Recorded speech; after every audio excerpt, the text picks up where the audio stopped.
ایمان کیا ہے؟ تو اللہ کے نبی صلی اللہ علیہ وسلم جواب میں عرض کرتے ہیں، صحیح مسلم حدیث نمبر 8 کے مطابق،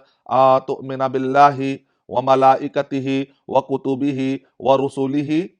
والیوم الآخر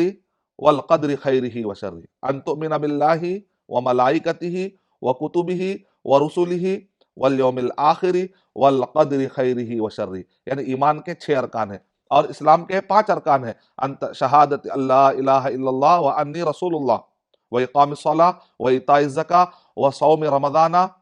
وحج البیت من استطاع الیہ سبیلا۔ اسلام کے 5 ارکان ہیں اور ایمان کے 6 ارکان ہیں۔ تو ایمان کے جو 6 ارکان ہیں، رمضان المبارک کا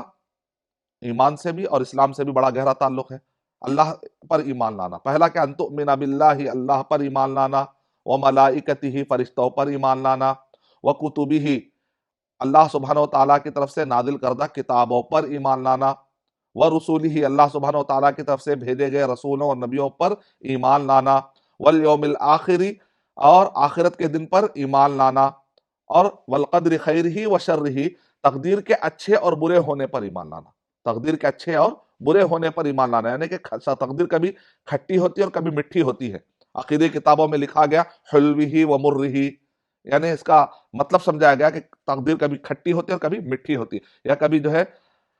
حلوہ مرہ، کبھی کڑوی ہوتی ہے اور کبھی میٹھی ہوتی ہے۔ یعنی الفاظ پر غور کر کے محدثین نے، فقہا نے اور علماء عقیدہ نے جو الفاظ استعمال کیے، اس پر بھی ذرا غور کرتے جائیے۔